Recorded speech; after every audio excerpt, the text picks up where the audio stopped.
किसी बंदे को भी घबराने की कोई ज़रूरत नहीं है। हमारा खुद का वीज़ा रिफ्यूज़ हुआ था, अपील की, उसके बाद अपील पे भी वीज़ा अप्रूव हुआ और मैंने फिर री-अप्लाई करके वीज़ा भी अपना ले लिया। तो ये सारे एक्सपीरियंस मैंने खुद करके तो मैंने देखे हैं। वेलकम बैक गाइज़, कैसे हैं आप? उम्मीद करता हूँ आप लोग ठीक होंगे। इस वीडियो के अंदर हम बात करेंगे जिन लोगों ने शेंजन के वीज़े अप्लाई किए हुए हैं और शेंजन का वीज़ा अप्लाई करते हैं या उनका वीज़ा रिफ्यूज़ हो जाता है, तो अभी वो अपील करना चाहते हैं। अपील करने का टोटल प्रोसेस क्या है, कैसे अपील कर सकते हैं, अपील किन लोगों को करनी चाहिए, किन लोगों को नहीं करनी चाहिए, किन लोगों को रीअप्लाई करना चाहिए, अपील का टोटल प्रोसेस क्या होता है, अपील करने के कितनी देर के बाद आपको रिप्लाई मिल जाता है। आपको टोटली ए से लेकर जेड तक इस वीडियो के अंदर गाइड करूंगा स्टेप बाय स्टेप कि आपने क्या करना है, किन लोगों को अपील करनी चाहिए, किन लोगों को नहीं करनी चाहिए अपील। उससे पहले सब भाइयों से रिक्वेस्ट है, कोई भी बंदा जो मेरे चैनल पर नया है, वीडियो को लाइक और शेयर लाजमी करिएगा, चैनल को सब्सक्राइब लाजमी करिएगा ताकि जितनी मेरी ट्रैवल के रिलेटेड वीडियो आने वाली है आप लोगों तक आसानी से पहुंच सके। आपको थोड़ा सा मोटिवेट भी करता चलूँ कि सर जी वीज़ा रिफ्यूज़ल नॉर्मल है। ऐसे ऐसे लोगों के वीज़े रिफ्यूज़ होते हैं जिन लोगों ने यूएसए और जापान जैसी कंट्री का ट्रैवल हिस्ट्री बनाया हुआ है, उनके पास वीज़े वैलिड है वहाँ के, तो उन्होंने भी शेंजन का वीज़ा अप्लाई किया और उनका वीज़ा रिफ्यूज़ हो गया। कुछ लोग ऐसे हैं जिन्होंने शेंजन का ट्रैवल करके वापस आए थे और उन्होंने फिर आकर रीअप्लाई किया शेंजन का वीज़ा और उनका वीज़ा भी रिफ्यूज़ हो जाता है। तो रिफ्यूज़र नॉर्मल है, किसी किस्म की परेशानी नहीं लेनी। अभी आप लोगों को बताऊंगा कि सर जी आपने कौन से ऐसे लोग हैं जिनको अपील करनी चाहिए। अपील करने का मतलब होता है कि वीज़ा ऑफिसर को चैलेंज करना कि आप कोई भी किसी किस्म का वीज़ा ऑफिसर को डाउट है, अगर उसने वीज़ा आपका रिफ्यूज़ किया है तो कोई भी वो जस्टिफिकेशन मांगे तो आप उसको जस्टिफाई कर सके। ये होता है ये अपील करने का तरीका। वही बंदा अपील करे जिसके डॉक्यूमेंट्स 100% ए से लेकर जेड तक क्लियर थे, ओरिजिनल थे और उसने सबमिट किए हैं।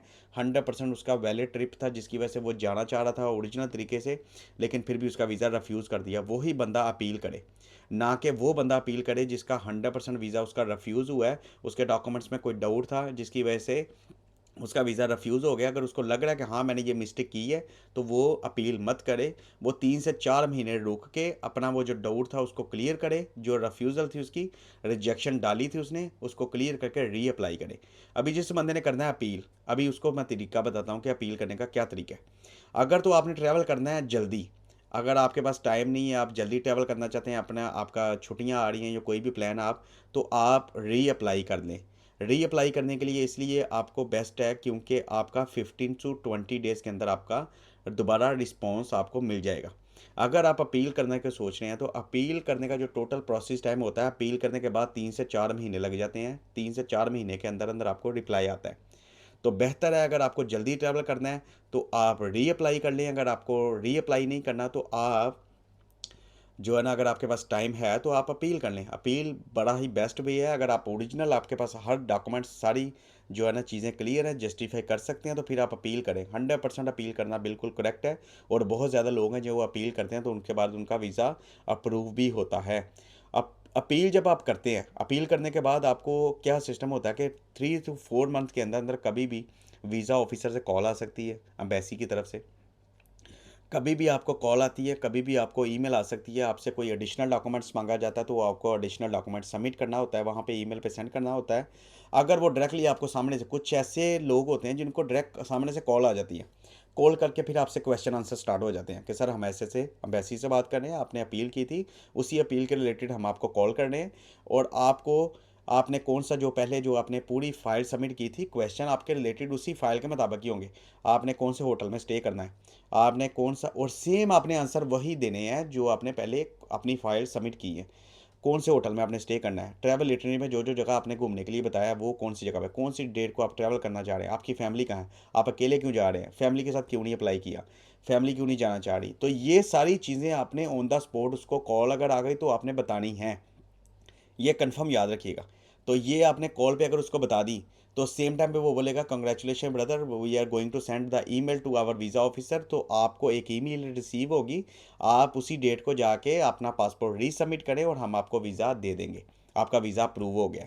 अगर आपने कोई भी आंसर रॉन्ग दिया या आप थोड़ा सा जो है ना आप थरथरा गए, अगर आपने कोई भी कॉल पे आंसर नहीं करेक्ट दिया, अगर आपको ईमेल आती है एडिशनल डॉक्यूमेंट्स उसने मांग लिया जो आपने वहाँ पे पहले दिया था या कोई फेक डॉक्यूमेंट्स दिया था, उसने दोबारा आपसे वो डॉक्यूमेंट्स मांग लिए, अगर आपके पास वो डॉक्यूमेंट्स नहीं है तो फिर भी आपका वीज़ा रिफ्यूज़ हो जाता है।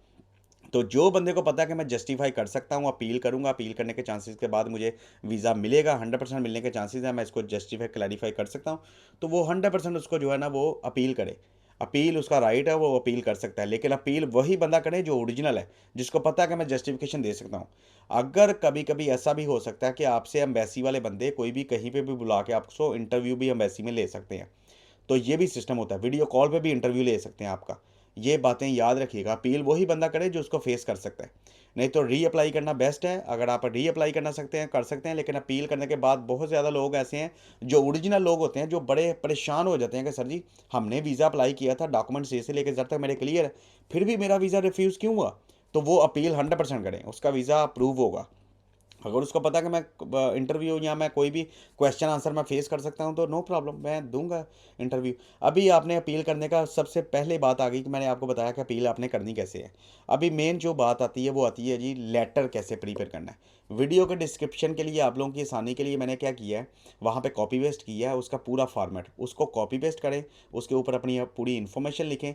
इन्फॉर्मेशन लिख के आपको जो रिफ्यूज़ल लेटर आया था उसके लास्ट पेज पे देखें, आपको एक एड्रेस मिला होगा जिसके ऊपर आपने उस कोरियर को सेंड करना है। किसी भी कोरियर कंपनी के पास जाएं, उस कवर उसको अपील लेटर को प्रीपेयर करें, उसका प्रिंट बना के उसको कोरियर सर्विस को बोले, वो वहाँ पे उस एड्रेस के ऊपर सेंड करेगी। जब डॉक्यूमेंट्स वहाँ पे चले जाएंगे, उसके 3 से 4 महीने के अंदर अंदर आपको रिप्लाई आएगा। टोटल ये टाइम है।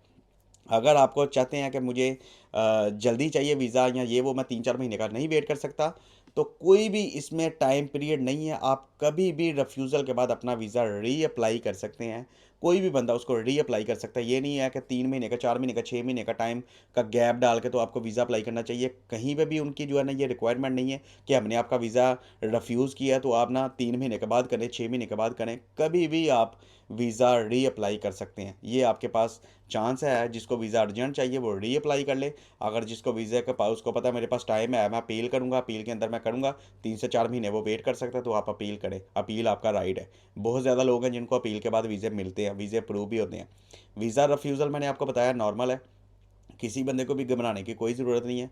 हमारा खुद का वीज़ा रिफ्यूज़ हुआ था, अपील की, उसके बाद अपील पे भी वीज़ा अप्रूव हुआ और मैंने फिर री अप्लाई करके वीज़ा भी अपना ले लिया। तो ये सारे एक्सपीरियंस मैंने खुद करके तो मैंने देखे हैं। तो ये है जी नॉर्मल सा सिंपल सा तरीका। बहुत ज़्यादा लोग परेशान हैं, बहुत ज़्यादा लोग देखते हैं कि मैं अपील करूँ, कवर लेटर कहाँ से लूँ, कैसे प्रीपेड करना है, फॉर्मेट क्या है उसका, कैसे करना है। उसके लिए मैंने सारी ए से लेकर जेड तक आप लोगों की आसानी के लिए बना दी है। छोटा सा नॉर्मल सा काम है। आपने अपील लेटर को उससे प्रीपेयर करना है, प्रीपेयर करके उस एड्रेस पे सेंड करना है। उसके बाद उनकी कॉल या मैसेज या ईमेल का वेट करें। आपको वहाँ पे इन्फॉर्म किया जाएगा कि आपने अभी नेक्स्ट स्टेप क्या है, आपका आपने क्या करना है। तो ये रही जी गाइस अपील के रिलेटेड मेरी वीडियो। अगर वीडियो अच्छी लगे तो लाइक और शेयर लाजमी करिएगा, चैनल को सब्सक्राइब करिएगा प्लीज़, आपसे ये रिक्वेस्ट है हमारी। इस तरह की नई नई इन्फॉर्मेशन और नई नई वीडियो और आप लोगों के लिए आसानी करने के लिए, आप लोगों की हेल्प करने के लिए जितनी कोशिश करूँगा आसानी हो सके आप लोगों के लिए उसके रिलेटेड। और कोई भी नई इन्फॉर्मेशन आपको चाहिए किसी भी कंट्री के रिलेटेड, तो आप मुझे मैसेज कर सकते हैं। उसके रिलेटेड आपको वीडियो पूरी ए से लेकर जेड तक जो मेरा खुद का एक्सपीरियंस है वो आप लोग तक शेयर करेंगे। तो अपना ख्याल रखें, मिलते हैं नेक्स्ट वीडियो में नए व्लॉग के साथ। Bye bye.